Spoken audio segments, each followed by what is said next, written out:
Hello, friends. Welcome to This Day in Jack Benny. I'm John Henderson. This episode is from March 7th, 1937. Several weeks before this episode, on The Fred Allen Show, Fred had a 10-year-old boy named Stuart Canin play Schubert's The Bee on the violin. Last week, Jack Benny played the bee.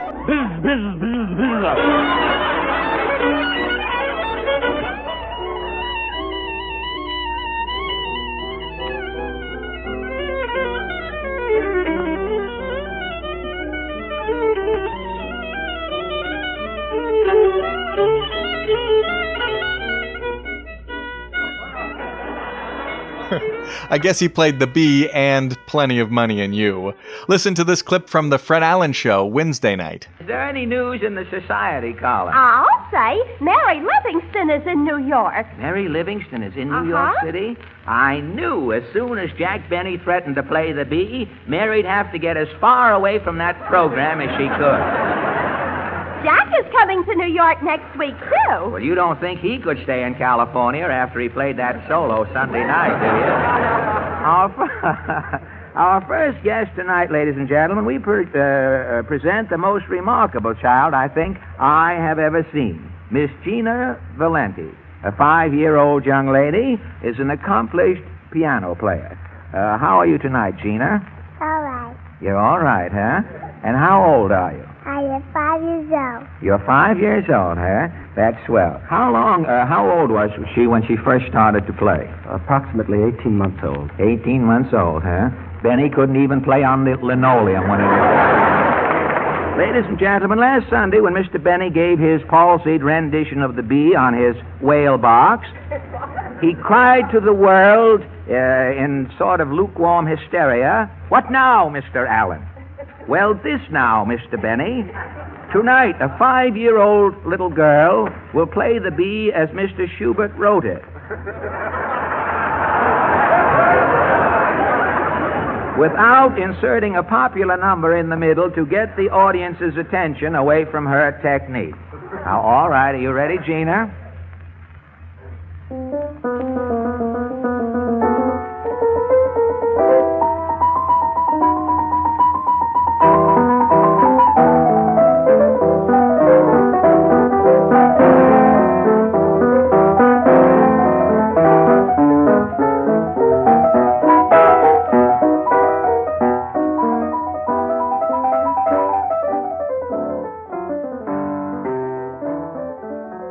So Mary Livingston, Jack Benny, and the whole gang are in New York, where Fred Allen normally broadcasts from. It's also the home of Madison Square Garden, where they were holding the 6-day bike race. 14,000 fans jam-pack New York's Madison Square Garden, and they're off on the 6-day grind. In between the spells at the wheel, they sleep in the middle of the huge arena. On Broadway, you could see the show Stage Door. You girls rehearsing for a musical? Nice routine you've got there. I hear yours isn't so bad either. The show Red Hot and Blue. You can tell at a glance what a swell night this is for romance. You can hear dear Mother Nature murmuring low, let yourself go. And You Can't Take It With You. Now see here, Mr. Vanderhoff, whether you believe it or not, you owe the government 22 years back income taxes. Well, I wouldn't mind paying for something sensible. What about Congress and the Supreme Court and the President? We gotta pay them, don't we? Not with my money, no, sir. The Gas House Gang was a street gang in the Gas House district of New York. It was also a nickname for the 1934 Cardinals. Here he is, back on the mound again in the 5th game at St. Louis. In this episode, they mentioned the stock market crash of 1929. The stock market buckled and crashed, and the nation's economy plummeted into the Depression. And the FBI's most wanted man, public enemy number 1. If you're not yet subscribed to This Day in Jack Benny, it's easy. Just click the subscribe button on this podcast player, or you can find many different links at thisdaybenny.com. So grab a bowl of lime jello and enjoy the show. The Jello program starring Jack Benny with Mary Livingston and Abe Lyman and his orchestra. This program comes to you from the Grand Ballroom of the Waldorf Astoria. The orchestra opens a program with Plenty of Money and You from the Gold Diggers of 1937. Some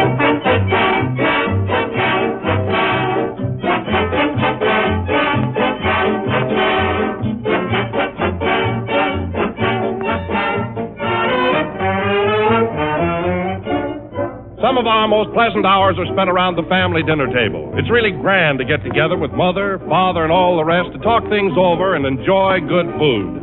And those times are even more pleasant when dessert is a gleaming dish of delicious Jell-O. Young and old, everybody enjoys Jell-O's fresh fruit taste.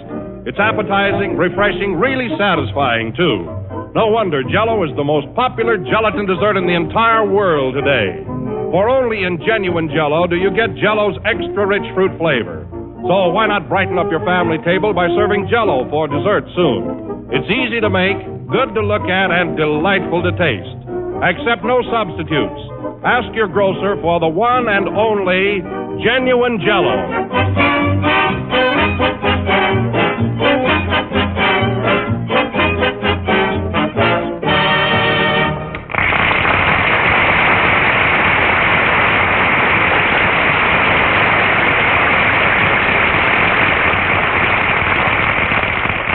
Plenty of Money in You, played by Abe Lyman and his orchestra. Now, ladies and gentlemen, we bring you the man who made the bee public insect number one, Jack Benny.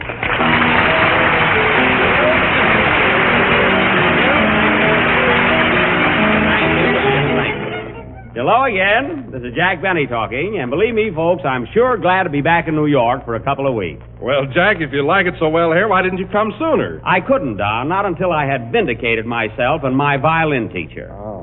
Now that I've played the bee, I can walk down Broadway with head high, unashamed. Oh, Jack, I thought you did a great job. Did you bring your violin with you? No, I sent it to Honolulu for a rest. For a rest? Yeah. If you'd been missing for days and then had the bee played on you, you'd want a rest, too. Well, all I did was hear it, and I could stand a vacation. One more crack like that, and you'll get it.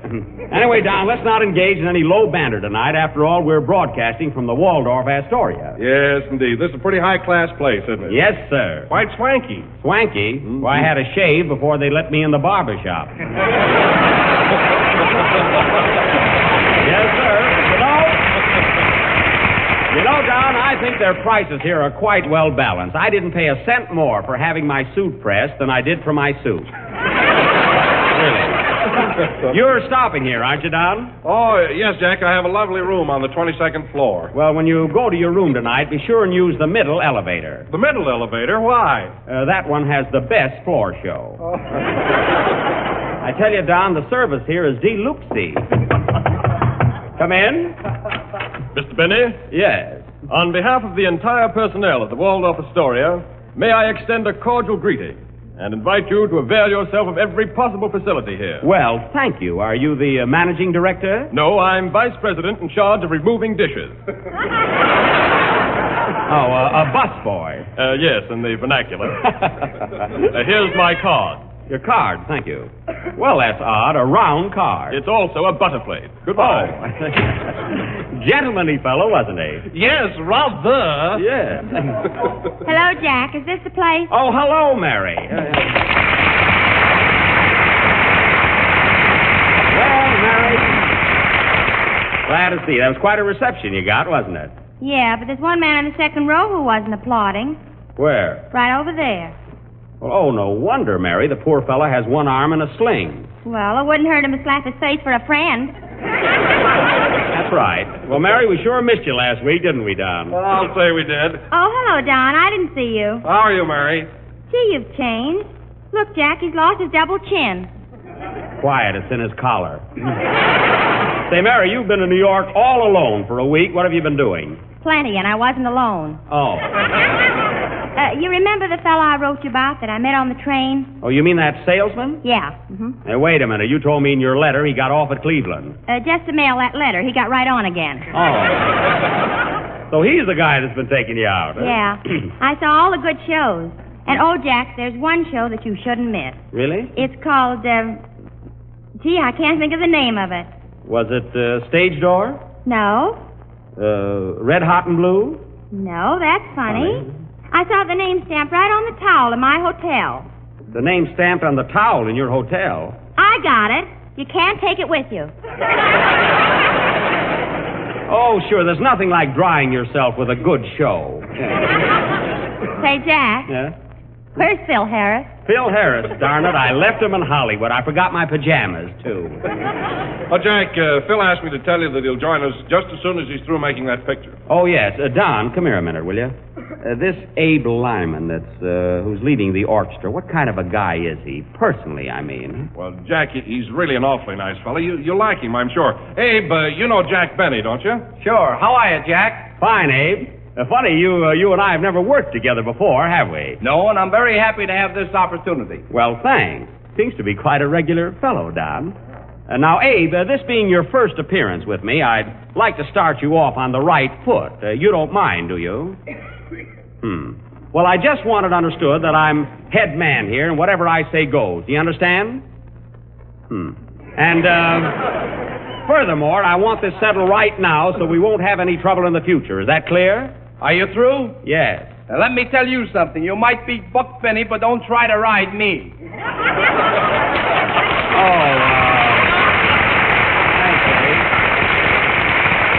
he got it right this show, anyway. Fresh guy, huh? Better look out, Jack. Why? I saw him direct the opening number with a blackjack. Well, don't worry, Mary. I'm a pretty tough guy myself. Oh, yeah? Yeah. Well, I can handle you and Fred Allen. Well, no wonder. We're both anemic. Say, Don, come here a minute. I thought you told me Lyman was a nice guy. Well, he is, Jack, but this is his first time working with you, and naturally he's just a little nervous and excited. You can't blame him. Oh, is that it? Well, I guess maybe I was a little hasty and inconsiderate. After all, I can appreciate his state of mind. Tell him to play, Don. Play, Mr. Lyman. These orchestra leaders are so sensitive.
Slumming on Park Avenue from On the Avenue, played by the orchestra and directed by Abe Lyman, the Phil Harris of the East.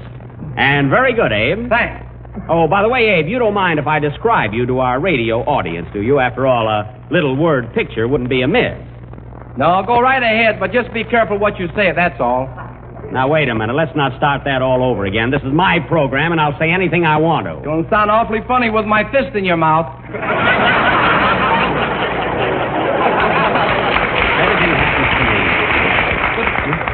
Are you going to stand for that, Jack? I ain't sitting down, honey. You will in a minute, Toots. Oh. Why don't you let me describe him, Jack? All right, Mary. I'm a fine boss. I wish Vaudeville would come back. Go ahead.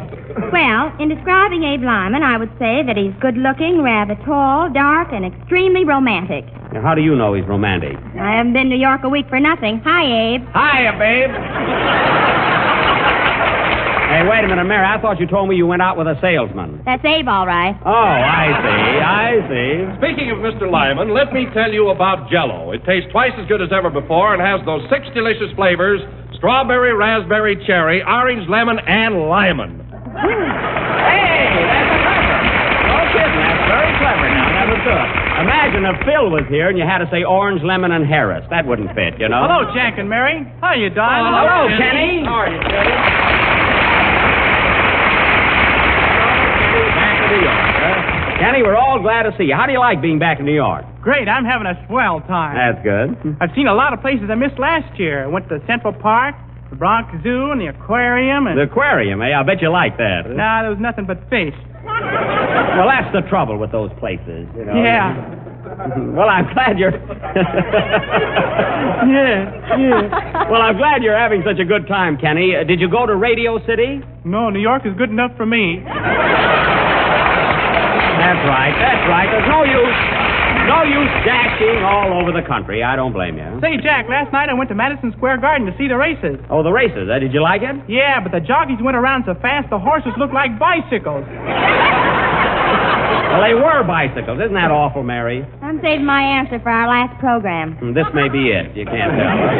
Well, Kenny, what are you going to sing on your first broadcast from New York? I'm going to sing When the Poppies Bloom Again. Well, I'm sure we'll like that. Oh, by the way, I want you to meet Abe Lyman, our temporary maestro. But watch out, Kenny. He's a little nervous tonight. You know, be careful. Say, Abe, this is Kenny Baker, our tenor. Hello, Kenny. Hello. Say, Mr. Lyman, when you play my number, just do it the way it's written, will you? Kenny. It's my own arrangement, and I don't like it played any other way. Do you get me? Kenny, be careful. Look who's bawling me out. Listen, Lyman, what Jack says goes double for me. Attaboy, Kenny. I'm right with you. You stay out of this, Jack, unless you want your ears pleated. Can this be the man who plays those dreamy waltzes on the radio? Go ahead and sing, Kenny. Your ears wouldn't look good pleated, Jack. I don't think so.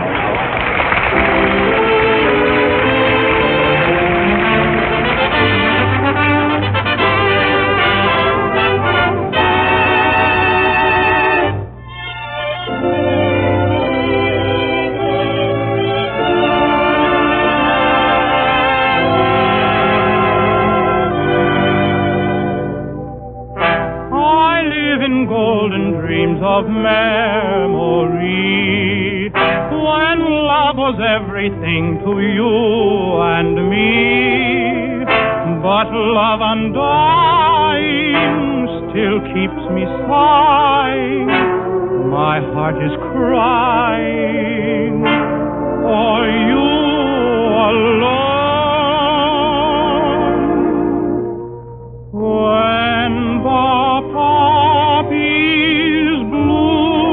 again, I'll remember you there beside the river Seine, where we kissed adieu. When you told me not to cry, held me tenderly, but that kiss was our goodbye. You were gone from me. My lonely footsteps stray where you must ever stay. I place a sweet bouquet, my token of love.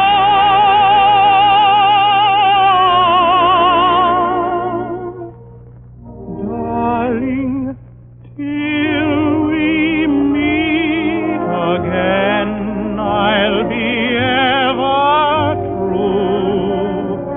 When the poppies bloom again, I'll remember you.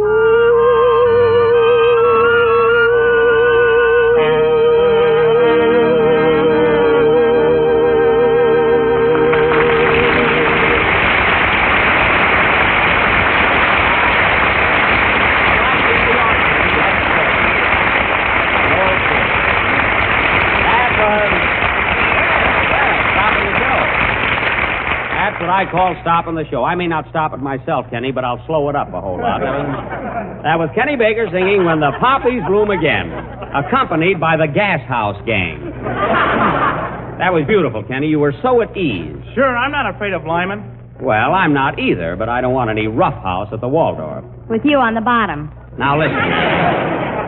This is our first program in New York, and I'm just trying to keep things orderly, that's all. Outside of that, I'm not afraid of anyone. You're not, eh? No. Then you've either got a loud cheaper. You got a what? Oh, take that joke again. Come here, that's a good joke. Let's take the joke. Outside of that, I'm not afraid of anyone. Go ahead. You're not, eh? No. Then you've either got a loud heart or a cheap watch. That's the one. See? I didn't want you to miss that.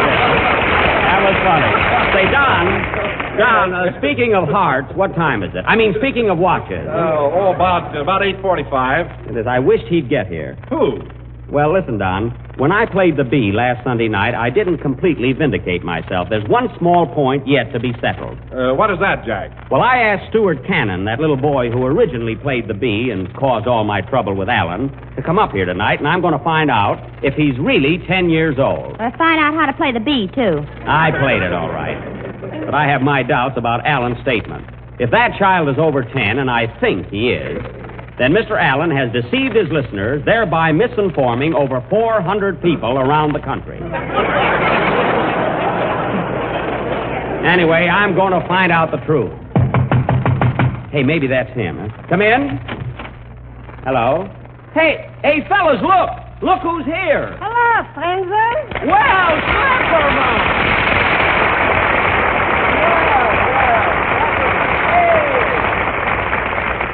Slapperman, I'm sure glad to see you. Well, the feeling is neutral. Thank you.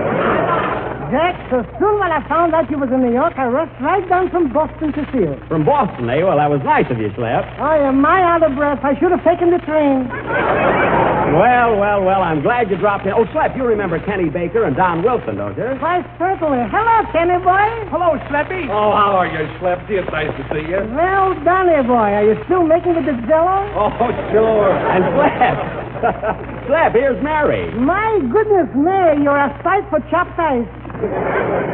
You know, I'd asked you for a little kiss, but my wife is listening in. Oh, come on, maybe it'll sound like that. Hey, Slap! Leave me alone, I'm delirious. How was it, Mary? I don't know, it was standing on my feet. Oh. Slap, tell me something about yourself. What are you doing these days? Well, Jack, I'm in the hotel business. The hotel business? Yes. I didn't know that. What's the name of your hotel? Clapperman's Little Gypsy Tea Room. And, you know, Jack, it's a special attraction. My wife tells fortunes. Oh, can she read tea leaves? Yes, if they're not in English. Well, tell me, Slap, how big a hotel have you? 25 rooms, and so clean you can eat in them. Oh, how about sleeping in them? That I wouldn't recommend. 25 rooms, eh? Have you got an elevator? I had one, but it got stuck, so I made another room out of it. Well, that was clever, really.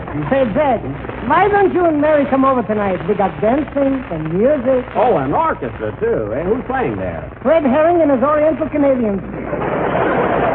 My, what musicians. Strictly swing time, boys. Say, that reminds me, Slap, do you know Abe Lyman? Do I know Abe Lyman? Hello, Abe, boy. Hello, Slap. Is my suit ready? Please, quiet. You'll have it tomorrow, positive. Oh, a tailor, too, huh? Say, Slap, you certainly branched out since I last saw you. Hotel, tea room, tailor. You're certainly in a lot of businesses. Hold on to your watch, Jack. You might have a pawn shop. A pawn shop, huh? What do you think hangs from my sign? 3 oranges?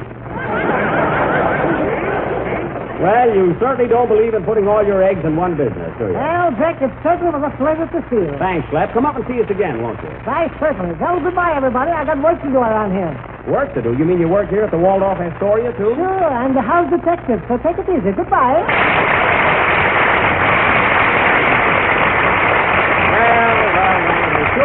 It was sure good to see old Schlepperman again. He's certainly in a lot of businesses, isn't he, Mary? I bet he's in 2 more by now. I'll take that bet. I'm also a bookmaker. What a guy. Hey, Don, did that little boy come in yet? No, not yet, Jack. Oh, well, play something, Abe. If Schlepperman is in your band, I'll die. Gee, I wish that kid would get here.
of popular tunes played from the bandwagon, played by Abe Lyman and his ex-Californians. And now, ladies and gentlemen, Don, did that little boy get here yet? Well, not yet, but, Jack, did you hear that 5-year-old girl play the B on the piano last Wednesday night?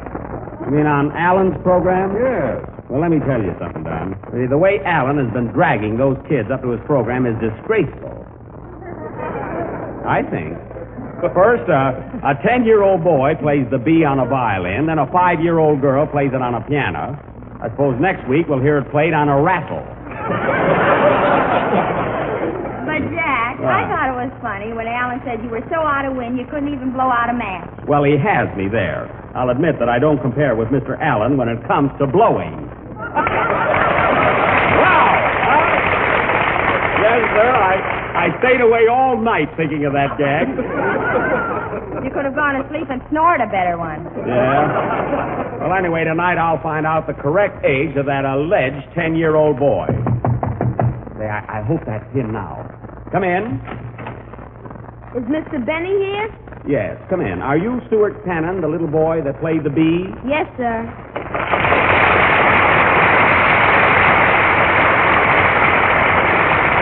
Well, I'm awfully glad you came up tonight, Stuart. What did you want to see me about, Mr. Benny? Well, it's a, If it's about the violin, I don't give lessons. No, Stuart. Look, no, Stuart. I merely sent for you to ask a few questions. Now, there's nothing to be afraid of. Just answer correctly and regard me as your friend. I'm scared. Scared, Stuart? Why? Mr. Allen said you were the boogeyman. Now, Stuart, that's silly. That's silly. Do I look like the boogeyman? Yeah. Now listen to me, Stuart. I'm here to prove something tonight. I'm going to ask you a few questions, and I want the proof. You know what happens to little boys who tell lies? No. Well, you want to go to heaven, don't you? Not yet. Now listen to me, Stuart. I listened to you last Sunday, and I didn't like it. Oh, yeah? I'm going home. Grab him, fellas. Don't let him get away. We got him, Jack. He looks suspicious to me. Search him, boys. Look, Jack, he's got marbles and a clout and some fish hooks. And here's a slingshot. A slingshot, eh? Disarm him, then. Now, listen here, Stuart. Gee, you're silly. Now, that's not the point. I don't want to get tough unless I have to. And then I won't be with Abe Lyman. Quiet. Stuart, truthfully, how old are you? 10 years old. I mean your exact age. 10 years old. 10 years old, eh? Where were you on the night of January 7th, 1927? Home. Home, eh? And what were you doing home? I don't remember. You don't remember. You've been very well coached, Mr. Canin. When was your birthday? I don't remember. You don't remember. You don't remember your birthday, and yet you're positive you're 10 years old. Bah! Now, young man. What are you laughing at, Mary? I don't remember. Now, Stuart, how old were you when you first took violin lessons? Wouldn't you like to know? That's a lie. Take him, Don. I don't seem to be getting anywhere. All right, Jack. Now, Stuart, how old were you when you first started eating Jell-O? 2 years. And how many delicious flavors has Jell-O? 6. And how much better is it than ever before? Twice as good. There, you see, Jack, there's nothing wrong with this boy. You take him. Now, listen, Stuart. Listen to me. On the night of December 30th, 1936, you came into Fred Allen's program and played the B, didn't you? Yes, sir. And on the night of February 3rd, 1937, at the insistence of the same Mr. Allen, you repeated that performance. Yes, sir. Now, Mr. Allen claims that you're only 10 years old. But I am only 10 years old. Yet you testified not less than 3 minutes ago that on January 7th, 1927, you were home. Yes, sir. Yet you don't remember what you were doing. So what? Then what's the first thing you do remember? The stock market crash. I lost my shirt. Oh, you lost your shirt, eh? Yes, you know what that means to a baby. Yeah, quiet. Now, listen to me, Stuart. You'll remember what happened on January 7th, 1927. You'll remember what happened in 1929. You remember what happened on the nights of December 30th and February 3rd on Mr. Allen's program. And yet you don't remember your age. You're older than 10 Canin. Now, come on. Come clean. All right, Cactus Face, I'll tell. That's better. How old are you, Stuart Canin? 10 years and 4 months. Yeah. I thought so. Well, that not only exposes Fred Allen, but proves that this boy had 4 extra months to practice the bead.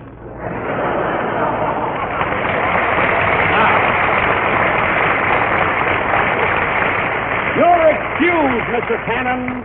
I rest my case. Pop, you're intimidating the witness. Schleiberman, what are you butting in for? I'm also a lawyer. Play line.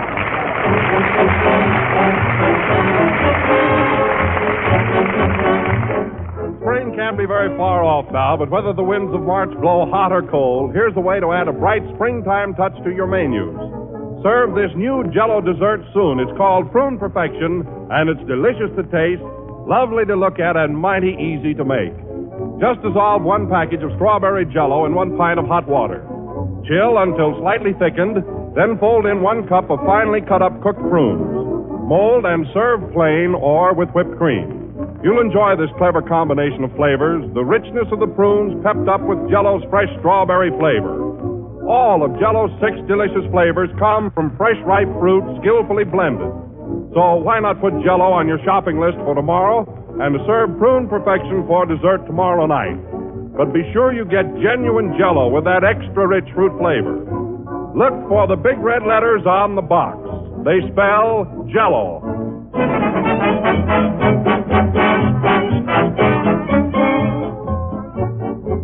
The last number of the 23rd program in the new Jell-O series, and we'll be with you again next Sunday at the same time.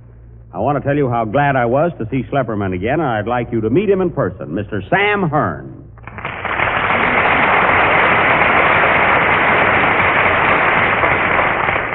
Thank you, Jack. And little Stuart Canin, who played the bee, which kept us going for weeks. Thank you. Isn't he cute, Mary? Yeah. Gee, I wish he was a couple of months older. Good night, folks.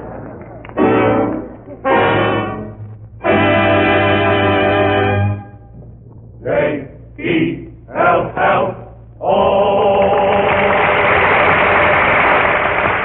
This is the Red Network of the National Broadcasting Company.